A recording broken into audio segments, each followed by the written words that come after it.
ಸುಮಾರು 10 ಮತ್ತು 11 ಗಂಟೆ ಮಧ್ಯದಲ್ಲಿ AKMS ಬಸ್ಸಿನ ಮಾಲಕರಾಗಿರುವಂಥ ಸೈಫುದ್ದೀನ್ 47 ವಯಸ್ಸು ಅವ್ರ ಮೇಲೆ ಈಗಾಗಲೇ ಸುಮಾರು 18 ಪ್ರಕರಣಗಳು ದಾಖಲಾಗಿರುವಂಥದ್ದು. ಹಿರಿಯಡ್ಕ ಮತ್ತು ಉಡುಪಿ ಟೌನಲ್ಲಿ ಪಬ್ಲಿಕ್ ಶೀಟರಾಗಿದ್ದಾರೆ. 2 ಮರ್ಡರ್ ಕೇಸ್ಗಳಲ್ಲಿ ಆರೋಪಿಸಿದ್ದಾರೆ. ಅವರು ಮೃತಪಟ್ಟಿರೋ ರೀತಿಯಲ್ಲಿ ಅವರ ಮನೆಯಲ್ಲಿ ಕಂಡುಬಂದಿದೆ. ಪ್ರಾಥಮಿಕವಾಗಿ ನಮಗೆ ತಿಳಿದು ಬಂದಿರುವ ಮಾಹಿತಿ ಪ್ರಕಾರ 3 ಜನ ಆರೋಪಿಗಳು ಮನೆಗೆ ಬಂದು ಅವರನ್ನು ಅಟ್ಯಾಕ್ ಮಾಡಿದ್ದಾರೆ. ಪ್ರಾಥಮಿಕವಾಗಿ ತಿಳಿದು ಬಂದಿರುವ ಮಾಹಿತಿ ಇದರಲ್ಲಿ ವ್ಯತ್ಯಾಸಗಳು ಆಗಬಹುದು.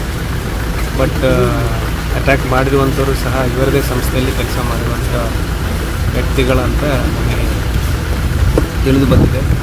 ಯಾವ ಕಾರಣಕ್ಕೆ ಮತ್ತು ಯಾರು ಭಾಗವಹಿಸಿದ್ದಾರೆ ಮತ್ತು ಅವರ ಪಾಡಿಗೆ ಮಾಡಿದ್ದಾರೆ ಅಥವಾ ಅವರ ಹಿನ್ನೆಲೆಯಲ್ಲಿ ಅವರ ಹಿಂದುಗಡೆ ಯಾರಾದರೂ ಅವರಿಗೆ ಕೊಟೇಶನ್ ರೀತಿಯಲ್ಲಿ ಅಥವಾ ಯಾವುದಾದ್ರೂ ರೀತಿಯಲ್ಲಿ ಅವರಿಂದ ಕೆಲಸ ಮಾಡಿಸಿದ್ದಾರೆ. ಇವೆಲ್ಲ ನಾವು ಆರೋಪಿಗಳನ್ನು ವಶಕ್ಕೆ ತಗೊಂಡಾದ ಮೇಲೆ ತನಿಖೆಯಲ್ಲಿ ಮುಂದೆ ಯಾವ ರೀತಿ ಹತ್ಯೆ ಮಾಡಿ ಹೇಗೆ ಅವರಿಗೆ ಚಾಕು ಮತ್ತು ತಲವಾರಿಂದ ಅಟ್ಯಾಕ್ ಮಾಡಿರೋ ರೀತಿಯಲ್ಲಿ ಕಂಡು ಬರ್ತದೆ. ಸುಮಾರು ಕಡೆ ಬ್ಲೀಡಿಂಗ್ ಇದೆ. ಸೊ ಮತ್ತು ಈಗ ನಮ್ಮ scene of crime officers forensic science team ಎಲ್ಲ ಬಂದಿದ್ದಾರೆ. ಅವರು ಮತ್ತು ಫರ್ದರ್ ಯಾವ ರೀತಿಯಲ್ಲಿ ಆಗಿರುವಂಥದ್ದು ಈ ಮನೆಯಲ್ಲಿ ಸದ್ಯಕ್ಕೆ ಅವರೊಬ್ಬರೇ ಇರ್ಬೋದು.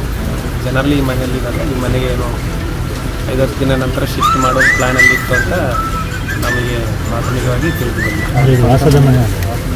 ವಾಸದ ಮನೆ ಮಣಿಪಾಲ್ ಸೈಡಲ್ಲಿ ಮಾತುಕತೆಗೆ ಅಂತ ಬಂದು ಕರೆದು ಮಾಡಿರ್ಬೋದು. ನಮಗೆ ತನಿಖೆ ಮಾಡಿದಾಗಲೇ ಗೊತ್ತಾಗೋದು. ಈಗ ನಾನು ಹೇಳಿದಾಗ 3 ಜನ ಬಂದಿದ್ದಾರೆ, ಅವರು ಅಟ್ಯಾಕ್ ಮಾಡಿದ್ದಾರೆ ಅಂತ ನಮಗೆ, ಮತ್ತು ಅವರ ಪರಿಚಯದವರು ಅವರದೇ ಸಂಸ್ಥೆಯಲ್ಲಿ ಕೆಲಸ ಮಾಡ್ತಾ ಇರುವಂಥವ್ರು ಅಂತ ನಮಗೆ ಪ್ರಾಥಮಿಕವಾಗಿ ನಮಗೆ ಮಾಹಿತಿ ಬಂದಿದೆ.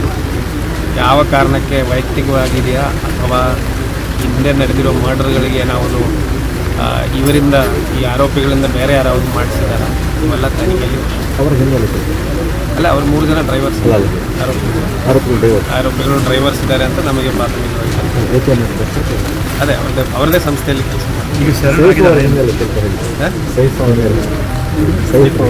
ಅದೇ ಅವ್ರದ್ದೇ ಹಿನ್ನೆಲೆ ಅದೇ ಹೇಳ್ತಿದ್ರು. AKMS ಬಸ್ ಮಾಲಕರಿದ್ದಾರೆ. ಸುಮಾರು 18 ಕ್ರಿಮಿನಲ್ ಪ್ರಕರಣಗಳು ಅವ್ರ ಮೇಲೆ ದಾಖಲಾಗಿದೆ.